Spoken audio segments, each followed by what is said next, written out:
ও বলে যে বয়স বাড়লে কি হয়েছে, মন তো আমার এখনো যুবক। আরে ভাই, আপনারা ঠিক কইতে কইছি আমি, তাহিরি শ্রোতা আপনারা,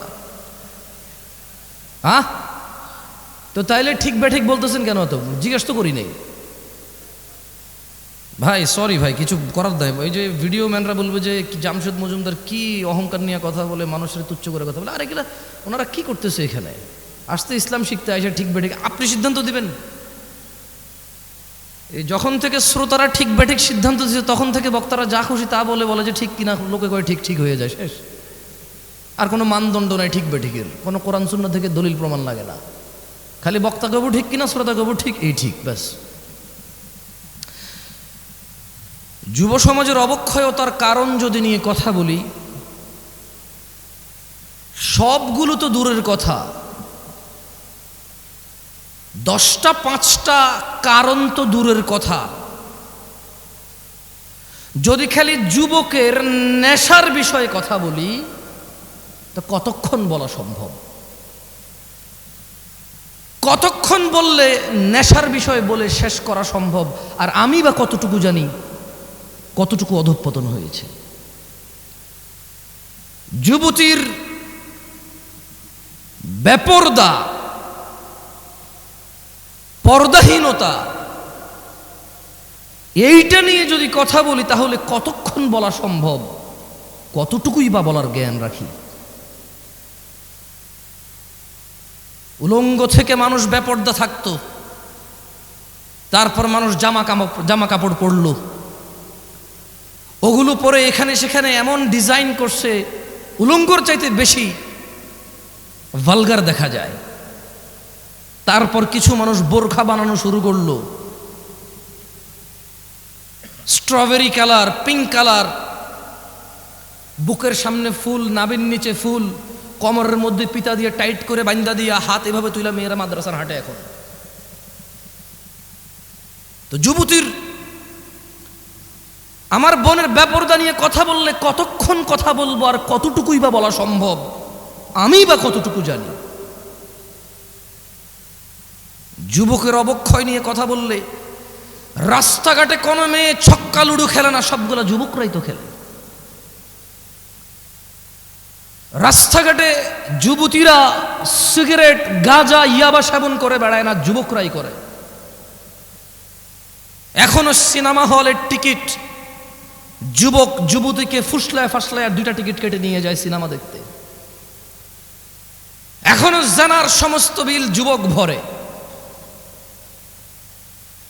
রাস্তাঘাটে মারামারি, গালিগালাজ, এগুলো যুবকরাই করে, পুরুষরাই করে। আবার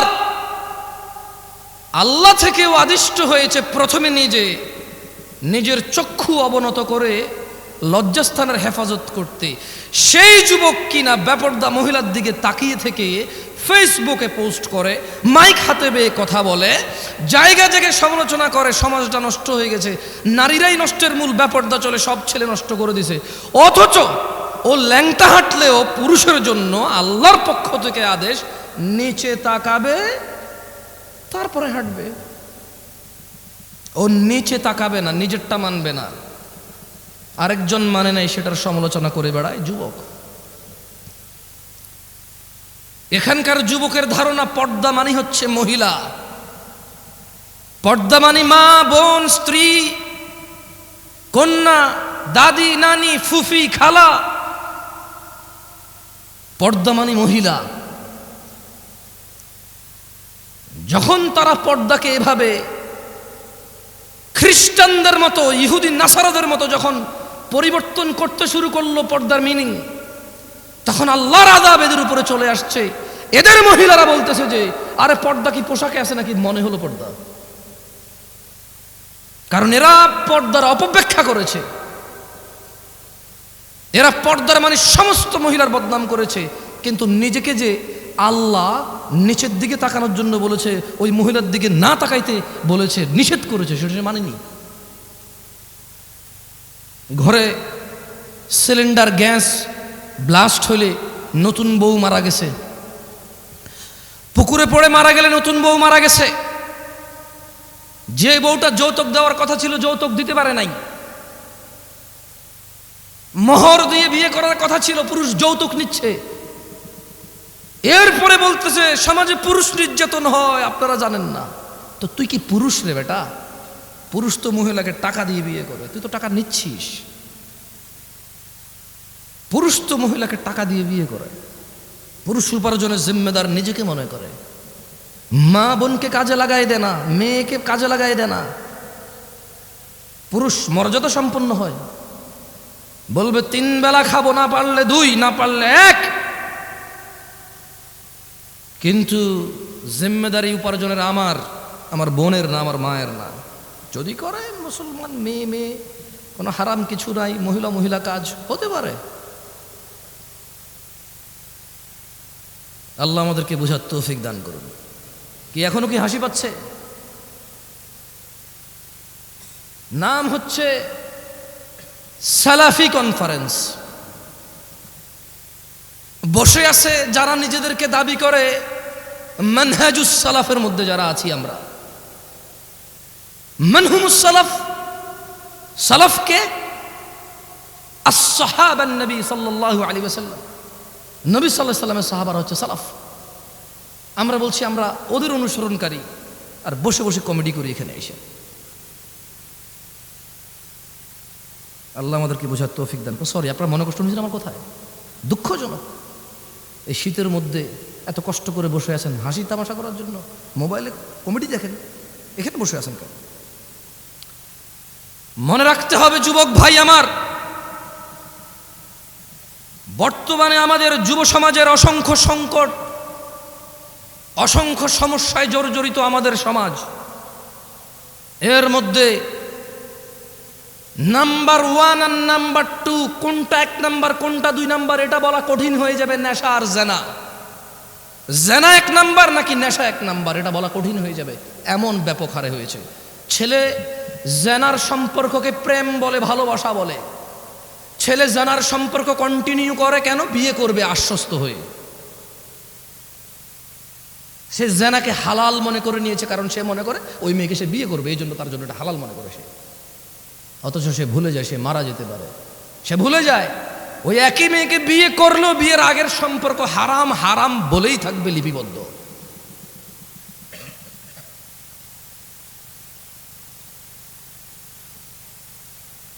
যুব সমাজ মাদকের মরণ নেশায় মেতে উঠেছে। বর্তমান সময়ে অধিকাংশ যুবক মাদকে আক্রান্ত, ধ্বংসের অবলীলায় নিপতিত হতে দেখা যায়। বিভিন্ন ধরনের মাদকের সয়লাভ যুবকদের মধ্যে ছড়িয়ে পড়াতে তারা কোনো না কোনো উপায়ে নেশাগ্রস্ত হয়ে পড়েছে। যারা নেশা করে তারা অধিকাংশই জানে নেশা কোনো রকম উপকারী বা ভালো কাজ নয়, এবং তা মানুষের জীবনাশক্তি বিনষ্টকারী। এইসব জেনে শুনেও যুবক মাদকাসক্ত নেশার অন্ধকার জগতের মধ্যে থাকতে চায়। ও থাকতে চায় নেশায় বিভোর হয়ে, উদাসীনতায় মেতে থাকতে চায়, এটা জেনেও যে নেশা ওকে ধ্বংসের সর্ব উচ্চ পর্যায়ে নিয়ে যাবে, ধ্বংসের সর্বশেষ পর্যায়ে নিয়ে যাবে, এটা ও জানে, তারপরও সে মেতে থাকতে চায় নেশায়। মাদকাসক্ত তরুণ প্রজন্ম ধর্ম কর্ম সব কিছু বিসর্জন দিয়ে হতাশাকে, স্যাডনেসকে, সরৌনেসকে আপন করে নিতে চায়, সঙ্গী করে নিতে চায়। জীবনের চলার পথ থেকে বিভ্রান্ত হয়ে পড়েছে এবং বিবেক বুদ্ধি হারিয়ে সামাজিকতা থেকে দূরে সরে যেতে চায় যুবক, নেশায় আসক্ত হয়ে, নেশাকে আপন করে নিয়ে। অথচ মুসলমানের সন্তান জুমআ পড়ে, খুতবা শোনে, ওয়াজে আসে, মক্তবে পড়েছে, মাদ্রাসায় পড়েছে, ওর পরিবারের কেউ না কেউ মাদ্রাসায় পড়েছে, ও ওয়াজ শুনে ইউটিউবে, তারপরেও সে ইসলামের বিধিবিধান সম্পর্কে গাফেল ও বেপরোয়া। অথচ ইসলাম মানুষকে নেশা গ্রহণ, মাদক সেবন হতে সম্পূর্ণ নিষেধ করে। মানুষকে ধ্বংস ও করুণ পরিণতি হতে রক্ষা করার জন্য ইসলামী অনুশাসন মেনে চলার কোনো বিকল্প নেই যুবক ভাইয়েরা। তাই আমাদের জানতে হবে ইসলাম মাদক সম্পর্কে কি কি দিক নির্দেশনা দিয়েছে। কি ঠিক কিনা বলতেছেন না যে কি খারাপ লাগতেছে? তা 2-3 বার জিজ্ঞেস করে নি, বলেন, তাহলে ঠান্ডা হয়ে যাবে। বলবেন যে এত কষ্ট করে ওনার লাগে বসে আছি, উনি একটা বারও ঠিক কিনা করলো না, ঠিক বলতে পারলাম না। আজকে তো ওয়াজ যে ঠিক হয়েছে স্বীকৃতি দিতে পারলাম না, সার্টিফিকেট দিতে পারলাম না, ঠিক কিনা? ভালো হয়েছে, ঠিক আছে, আর ভালো লাগবে না। লা ইলাহা ইল্লাল্লাহ।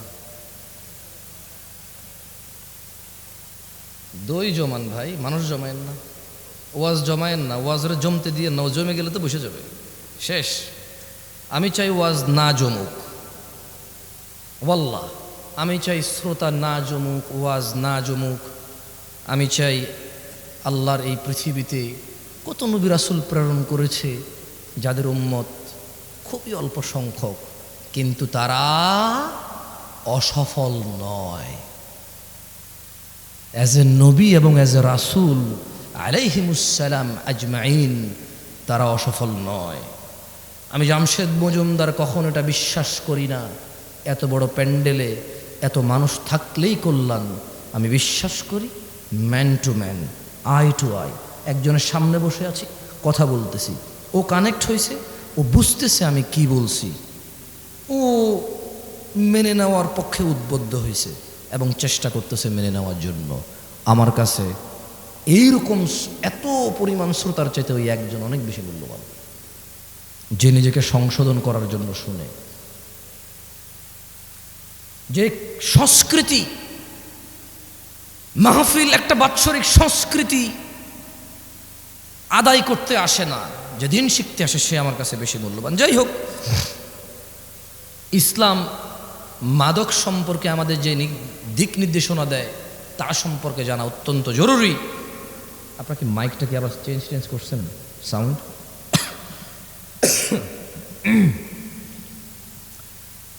রাসূলুল্লাহ সাল্লাল্লাহু আলাইহি ওয়াসাল্লাম মাদক সম্পর্কে সতর্কবাণী উচ্চারণ করে বলেন, যে কোনো ধরনের নেশাজাত পানীয় হারাম। কোন ধরনের? এইগুলা বলিলেন, ঠিক ঠিক জিজ্ঞেস করবো না, মানে এতক্ষণ তো কথা বলছি, এখন 2-1টা হাদিস পড়বো, আয়াত পড়বো, আপনাদেরকে জিজ্ঞেস করব।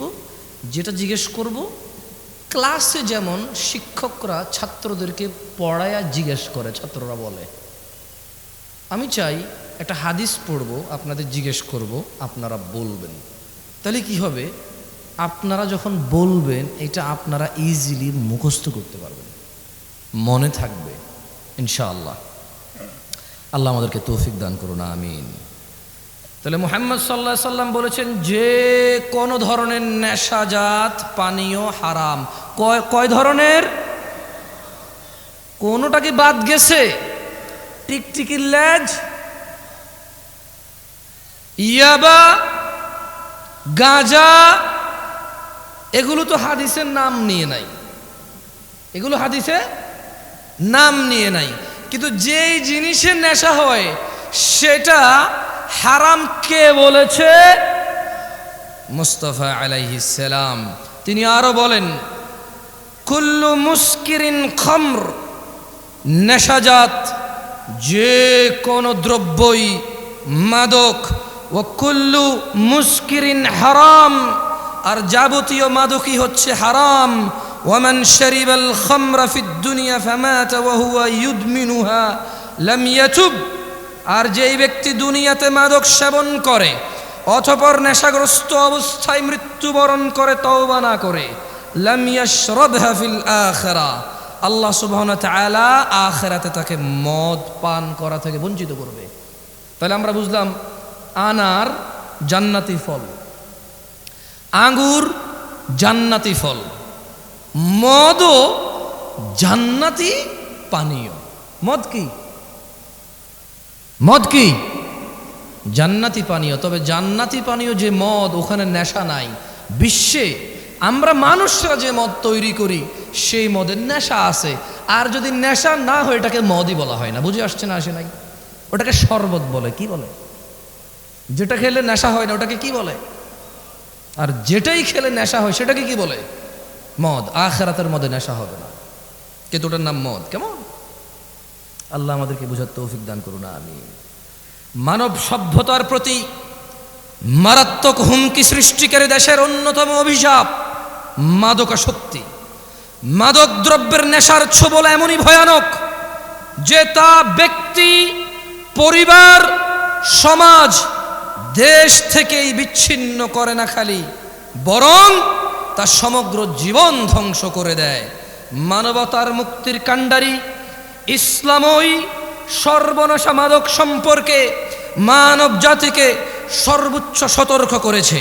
মানুষ যাতে মাদক থেকে দূরে থাকে তার জন্য মাদক সেবনে এই নেশাগ্রস্ত ব্যক্তির জন্য ইসলাম শাস্তির ব্যবস্থা করেছেন, ঘোষণা করেছেন, যাতে মানুষ আল্লাহকে পরোয়া করে, যাতে মানুষ জান্নাতকামীরা, জান্নাতের মনোবাসনা যাদের ভিতরে আছে, যারা জাহান্নাম থেকে বাঁচতে চায়, যারা রক্ত পুজ খেতে চায় না, যাদের ইচ্ছা নেই মাথার উপরে আল্লাহ গরম পানি ঢেলে দেবে আর টকবক টকবক করে এটা উতরাবে, যাদের এমন ইচ্ছে নেই জাক্কুম ফল খাওয়ার, জাক্কুম কাটা খাওয়ার, যাদের এমন ইচ্ছে নেই হুতমাতে যাওয়ার, ওয়াইলে যাওয়ার, আগুনে প্রবেশ করার, ইসলাম তাদের জন্য ওয়ার্নিং দিয়েছে মদের বিষয়। কি বলেছে?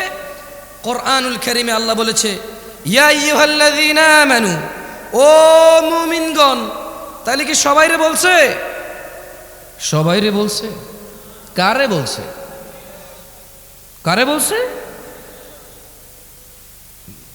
অমুসলিমদেরকে বলে নাই? irrelevant to them because they don't believe in Allah subhanahu wa ta'ala. তারা আল্লাহকে বিশ্বাস করে না, সো তারা আখিরাতকে বিশ্বাস করে না, জান্নাতকে বিশ্বাস করে না, জাহান্নামকে বিশ্বাস করে না। বলে যে আমরা দেখছি না তো এটা। অথচ তারা আলোকে বিশ্বাস করে দেখা যায় না, বাতাসকে বিশ্বাস করে দেখা যায় না। এরপরে আবার প্রতিবেদন আসবে এই জমিন থেকে অমুক গ্রহে যেতে 10 লক্ষ কোটি বছর লাগবে। তুই কেমনে বুঝছস? তুই কি গেছস? যা ফিরে আসছিস বুঝছো? হ্যাঁ আমি গেছি, 10 লক্ষ কোটি বছর লাগছে আমার। হ্যাঁ, তারা এগুলো বিশ্বাস করে। অবশ্য আমি বলছি না যে ভুল, তবে আমি সঠিকও বলতে পারবো না, কারণ কোনো একটা জিনিসের দূরত্ব বলার জন্য জরুরি হচ্ছে আমি ওই দূরত্বটা বুঝবো, গতিটা বুঝবো, ক্যালকুলেশন করবো যে হ্যাঁ এতদিন পরে যায় পৌঁছাবে। এখন একটা জিনিস 10 লক্ষ কোটি বছর দূরে, আমি কেমনে বুঝছি এটা 10 লক্ষ কোটি বছর? মানে আমি কিছু কি মানে কোন একটা গতিশীল কিছুকে তো বানাইতে হয়েছে, বানায় মাপতে হয়েছে, এটা যদি এই গতিতে যায় তাহলে 10 লাখ কোটি বছর লাগবে। এখন এটা এই গতিতে 10 লাখ কোটি বছর লাগবে কেমনে বুঝছি? ওই দূরত্ব তো আমি দেখতেছি না। তারা এগুলো বিশ্বাস করে। তারা জান্নাত জাহান্নাম বিশ্বাস করে না, বলে যে দেখছি না। অথচ ঘুমের মধ্যে মানুষ কান্না করে, কেন? সাপে কামড় দিছে। ঘুমের মধ্যে মানুষ ঘামায়া যায়, কেন? খাদে পড়ে যাচ্ছে। ঘুমের মধ্যে মানুষ হাউ মাউ করে চিল্লায়, কেন? ওর বাপ মারা গেছে, মা মারা গেছে। উঠে দেখে যে না, ও স্বপ্নে দেখেছে। ও ঘুমে কষ্ট পায়। ঘুমে কি পায়? কষ্ট পায়। সে জাহান্নামে যে আযাব আছে সে সেটা অনুভব করতে পারে না। বলে দেখি নাই। তাহলে আল্লাহ কাকে বলেছে? খেয়ে ফেলেছেন, চা নাস্তার ব্যবস্থা করেন, এরা তো ওয়াজ খেয়ে ফেলে।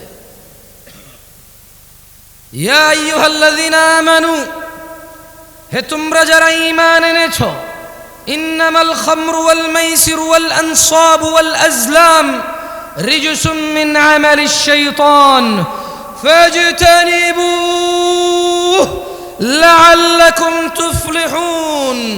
ও আমার যুবক ভাই, মনোযোগ দিয়ে শোনো, তোমার রব কি বলছে। তিনি বলছেন, ও তোমরা যারা ঈমান এনেছো, নিশ্চয় মদ, জুয়া, প্রতিমা ও ভাগ্য নির্ণয়ক তীর হচ্ছে ঘৃণ্য বস্তু, শয়তানের কারসাজি। সুতরাং তোমরা এইসব বর্জন করো। কেন বর্জন করবে? লাআল্লাকুম তুফলিহুন, লাআল্লাকুম তুফলিহুন। মদ ছেড়ে দাও, লাআল্লাকুম তুফলিহুন। জুয়া ছেড়ে দাও, লাআল্লাকুম তুফলিহুন, যাতে তোমরা সফল হও, বিজয়ী হও। কোন মানুষ মদ খেয়ে নেশা করে অথবা জুয়া খেলে সফল হবে না, ইম্পসিবল। আল্লাহ সুবহানাহু ওয়া তাআলা বলেছে এটা, যে তোমরা মদ ছাড়ো, জুয়া ছাড়ো। কেন? লাআল্লাকুম তুফলিহুন, যাতে তোমরা সফল হতে পারো। আবু দারদা রাদিয়াল্লাহু আনহু থেকে বর্ণিত, তিনি বলেন, আমাকে আমার প্রিয় বন্ধু রাসূল সাল্লাল্লাহু আলাইহি ওয়াসাল্লাম এই মর্মে ওসিয়ত করেছেন, লা তাশরাবিল খামর ফাইন্নাহা মিফতাহু কুল্লি শারর। একদা আবু দারদা রাদিয়াল্লাহু আনহু বলছে যে মুহাম্মদ সাল্লাল্লাহু আলাইহি ওয়াসাল্লাম আমার বন্ধু আমাকে ওসিয়ত করেছে। কি করেছে? কি করেছে? আপনারা ঠিক বলতে বলতে অভ্যস্ত তো, ওইটাই খালি বলেন, অন্য কিছু আর বলেন না। কি করেছে? ওসিয়ত করেছে। আমার সাথে পড়েন হাদিসটা, বলেন আবু দারদা রাদিয়াল্লাহু আনহু থেকে বর্ণিত, না জোরে বলেন, আবু দারদা রাদিয়াল্লাহু আনহু থেকে বর্ণিত। তিনি বলেন, আমাকে আমার প্রিয় বন্ধু রাসূলুল্লাহ সাল্লাল্লাহু আলাইহি ওয়াসাল্লাম এই মর্মে ওসিয়ত করেছেন, লা তাশরাবিল খামরা। ও আবু দারদা, তুমি কখনো মদ পান করিও না। ফাইন্নাহা মিফতাহু কুল্লি শারর, কারণ মদ, নেশা সকল অকল্যাণ, সকল খারাপ, সকল পাপের চাবিকাঠি। বুঝছেন না? বুঝেন না? মানে একজন মানুষ যদি নেশা করে, এই পৃথিবীতে আর এমন কোনো খারাপ কাজ নাই যেটা তার দ্বারা সম্ভব না। এটা কি আমি বলছি? আবু দারদা রাদিয়াল্লাহু আনহু বলছে। ওনাকে ওসিয়ত করেছে কে? আবার খাইছে, আর একটু যা নাস্তা দেন এদেরকে। ওসিয়ত করেছে কে? মুস্তাফা আলাইহিস সালাম। ওসিয়ত করেছে কে? রাহমাতাল লিল আলামিন। কে? ইমামুল আম্বিয়া। কে? ইমামুল মুরসালিন। কে? খাতামান নবিয়্যিন। কে? ওসিয়ত করেছে যে ও আবু দারদা, তুমি নেশা করিও না। তুমি যদি নেশা করো তাহলে এটা সকল পাপের, সকল অকল্যাণ, সকল অঘটনের চাবিকাঠি হচ্ছে এই নেশা। তাইলে ছোট্ট একটা গল্প বলি বনি ইসরাইলের। কেমন? আল্লাহ নবী সাল্লাল্লাহু আলাইহি ওয়াসাল্লামও বলেছে যে তোমরা বনি ইসরাইলের গল্প বলো, তবে মিথ্যা বলিও না। কি বলিও না? মানে বানায় বানায় বলিও না। তাহলে আমি কি ছোট্ট একটা বনি ইসরাইলের গল্প বলবো?